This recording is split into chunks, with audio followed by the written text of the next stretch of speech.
Okay, so we'll start with Shue Fly. So this was a quarter horse mare. This grand mare was without a doubt one of the greatest quarter horse racing mares of all times.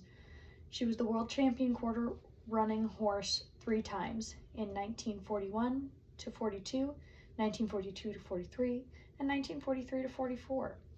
Not only did Shue Fly set track records all over the Southwest, she was noted for her come-from-behind ability to catch the front runners just before the wire. This characteristic made people wonder if she was simply toying with the competition or if she only ran as fast as she thought was necessary. Whichever, her narrow margin of victory frequently inspired owners of her beaten rivals to try her again, thinking, we can get her next time, but few ever did. Although there is no doubt about Shue Fly's speed on the track, her breeding will forever remain a controversy. What AQHA recognizes as her official pedigree is shown in the accompanying chart. AQHA Studbook number 2, printed in 1943, also lists her breeder as Lloyd Miller from Chimita, New Mexico, and her owner as the Hepler brothers, Carlsbad, New Mexico. Sorry, this is a little rough. The way they wrote it is not an easy read.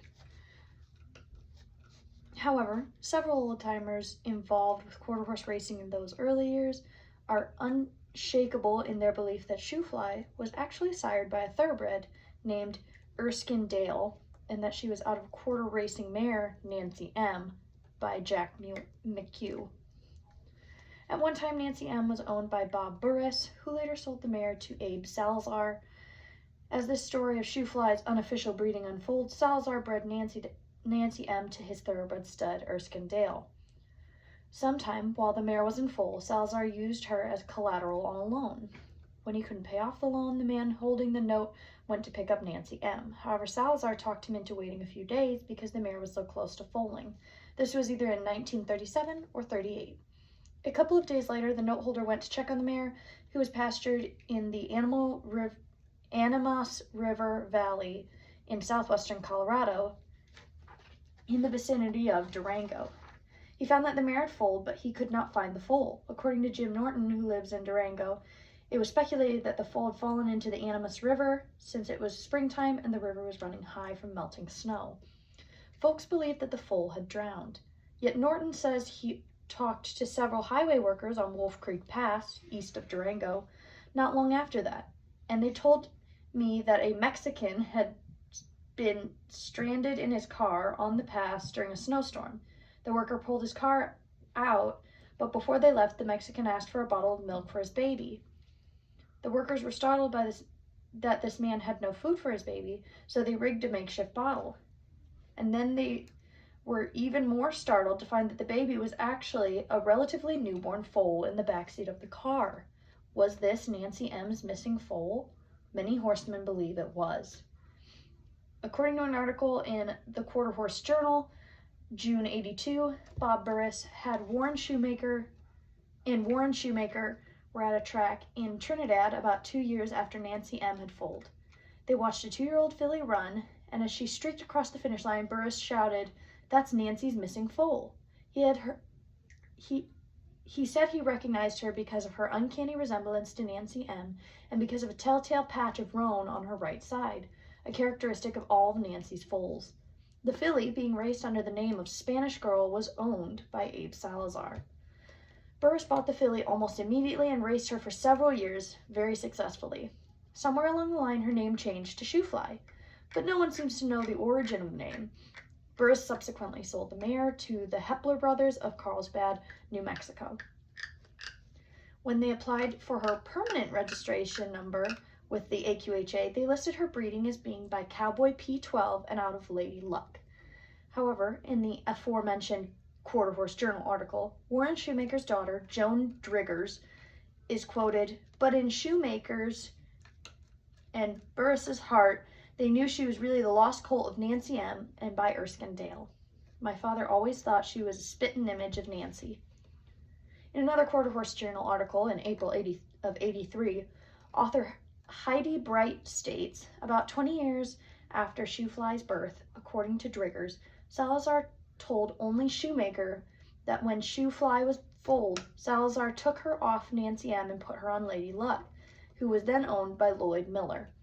Both Salazar and Miller lived in Espanola, New Mexico at the time. However, the Heplers believed Shue Fly was by Cowboy P12. So does Howard Farian of Bayfield, Colorado, which is not far from Durango. Howard is the son of Clifford Farian, who owned Cowboy P12 in the late 30s. Lady Luck, Shue Fly's mama, got out and wound up with Cowboy. We didn't plan on the breeding, but it sure worked, says Howard. Regardless of her breeding, Shue Fly earned a large niche in quarter horse racing history, and is still one of the most respected runners of all times. Old-timers still talk about her legendary ability to spot her competitor several lengths and then roar by them like a freight train. No one ever figured out if she did this deliberately or if it took her longer than others to move into high gear. In one of her greatest races, something happened that no one had planned on. She stumbled coming out of the gate. It was in the 1942 World Championship quarter-mile race in Arizona. As Shue Fly broke, a hind foot struck a front foot, and she went down on her knees. By the time she regained her feet and hit her stride, she was 7 lengths behind. In a quarter-mile race, that's an eternity. The crowd was aghast at first, then roared, "Come on, Shue Fly!" She shifted into high gear, and with her ground-eating stride, caught the others and won by a nose. The crowd went absolutely wild, and Bob Denard later wrote, "Hart, she had one as big as all outdoors. She stretched her head out about even with her withers and began to sail up that track like a crop-dusting plane, making the rest of those rapid-moving ponies look like they were running in reverse." It was immediately after this race that the Heplers bought her for a reported $3,000, and they continued to race her for several more years. During her career, she defeated such horses as Queenie, Clabber, the Iron Horse, Miss Bank, Squaw H, and Nobody's Friend.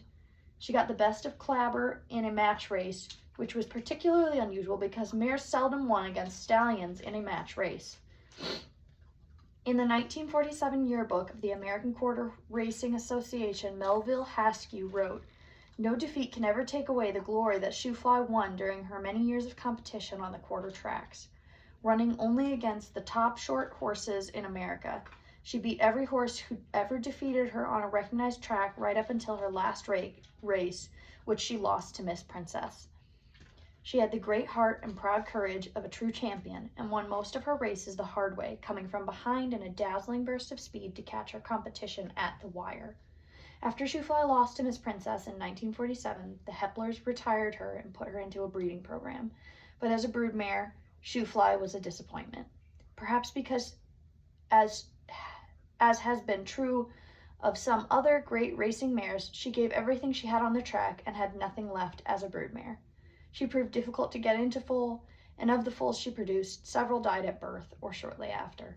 She only produced 2 AAA runners, La Mosquita, a filly by Little Request, who is a thoroughbred, who won several races and $8,593, and Royal Charge by Depth Charge, another thoroughbred, who won only 1 race and earned $1,936. The grand mare died of an old age on the Hepler's ranch in March of 1963. She had the great heart and proud courage of a true champion.